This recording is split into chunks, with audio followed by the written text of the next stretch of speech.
a lo dicho en el libro La Revolución Necesaria sobre cómo nos metimos en este lío, podemos hablar de cuatro factores principales o problemas complejos que hemos identificado en la gráfica como tal. Uno de ellos es el desperdicio, apoyado por dos tipos, el doméstico y el empresarial. ¿Qué es lo que sucede con el desperdicio doméstico? Se debe a la falta de educación, carencia de principios educativos desde las personas en su crecimiento. Por otro lado está la cultura social que va apoyando al desperdicio, lo que no necesitamos pues que no estorbe y lo vamos botando. Luego de esto tenemos que principalmente son las consecuencias de lo que hacemos, un desconocimiento en la cultura de que lo que hacemos tiene un impacto general. En el ámbito empresarial, hablando del desperdicio, tenemos que todo se debe a la búsqueda de mayores productos a menores costos. ¿Y todo por qué? Porque hay un concepto de economía de escala. Este concepto de economía de escala, ¿será que apoya la sostenibilidad ambiental? Uno de los interrogantes pues que muchas personas discuten respecto a cómo crecer y al término de que si crecemos responsablemente. Por otro lado, cuando hablamos de más producto y menos costos, tenemos que todo se da en la empresa por una esperanza de mayores utilidades, pero con una poca responsabilidad. Y todo esto se debe a la carencia de estos fundamentos en la cultura empresarial. Por otro lado, tenemos los hábitos de consumo, que básicamente a qué se debe el aumento de estos hábitos, a los cortos ciclos de vida.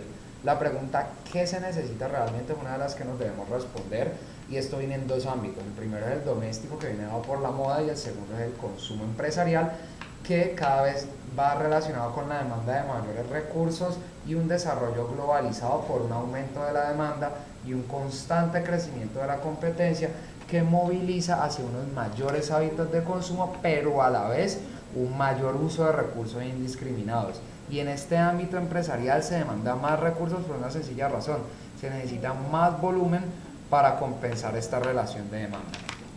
Otro aspecto importante es los recursos que nos describe la gráfica. Primero que todo, vemos un potencial. En el potencial de producción, vemos que estamos en la era de combustible, por lo tanto necesitamos un mayor consumo de energía, lo que demanda un mayor uso de estos recursos que se están usando inadecuadamente. Pero esta era del combustible como tal no nos responde a la pregunta y el medio ambiente, porque se está dejando de lado. Por otro lado, cuando hablamos del potencial de producción, todo es en busca de mayor dinero, que genera a la vez está generando mayor daño ambiental, pero ha compensado de unas mayores ventas, pero esto no se ve en el término de responsabilidad social. Por otro lado, tenemos que este uso de recursos nos lleva a que se está consumiendo lo que no tiene mayor se está consumiendo a mayor tasa de la regeneración. Entonces no estamos teniendo un uso responsable ni una comprensión de ese equilibrio ambiental, que este equilibrio ambiental debe ser inculcado desde los aspectos de educación y el concepto del empresario sostenible que pueden llevarnos a esa revolución necesaria de la que hablamos. Pues esta alta tasa de regeneración, este mayor consumo a la tasa de regeneración se da por una falta de comprensión del término social medio ambiente. Finalmente tenemos el manejo de relaciones. Tenemos dos relaciones principales que se desconocen, que es el sistema medio ambiente y el hombre naturaleza. En sistema medio ambiente carecemos de un desarrollo social enfocado a la sostenibilidad y una legislación que debe tener menos uso de recursos para ser más amigable con el medio ambiente. Respecto al hombre naturaleza, se debería un cambio del hábito de consumo. El desarrollo sostenible debe de ser un pilar, pero ¿qué pasa en este momento? El uso de tecnologías no verdes está llevándonos a esto, pero pues siempre se disminuyen los costos. Pero realmente es la sostenibilidad ambiental en lo que nos debemos de enfocar. En el capítulo 3 nos hacen enfoque en lo que es la vida más allá de la burbuja, entonces nos hablan de dos mundos, el mundo dentro de la burbuja industrial y por fuera de ella que sería la naturaleza.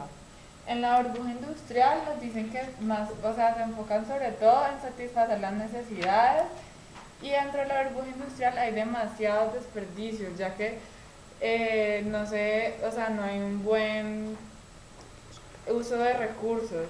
También dentro de la burbuja del área industrial hay mucho crecimiento material debido al consumismo, y hay una alta explotación de recursos, ya que de esta se saca el 90% de la energía que se utiliza dentro de la burbuja industrial, y hay mucha explotación de recursos debido a la falta de conciencia.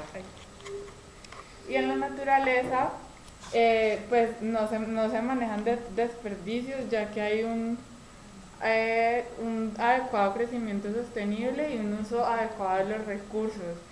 Y los alimentos se producen localmente, de manera que no hay desperdicio y hay sentido de pertenencia y de seguridad. Uniendo los dos mapas tenemos tres puntos en común. El primero de ellos es la satisfacción de las necesidades, que lo unimos con los hábitos de consumo que dada la era industrial se han desarrollado de una forma y han crecido de una forma inmesurable para las personas en este momento. Por otro lado, el segundo factor que tenemos, vamos a relacionar la falta de conciencia con el medio ambiente con el carácter de la educación y la empresa sostenible. Según esto, parte de este problema de cómo nos metimos aquí es porque hemos crecido con falta de conciencia que no ha sido inculcada en la educación. Finalmente, respecto a la responsabilidad sostenible y el crecimiento sostenible relacionados con el hecho de cómo crecer, que nos han traído al punto en donde no sabemos realmente cómo hemos llegado hasta acá, dado esos hábitos que hemos tenido de consumo que nos han llevado a este punto.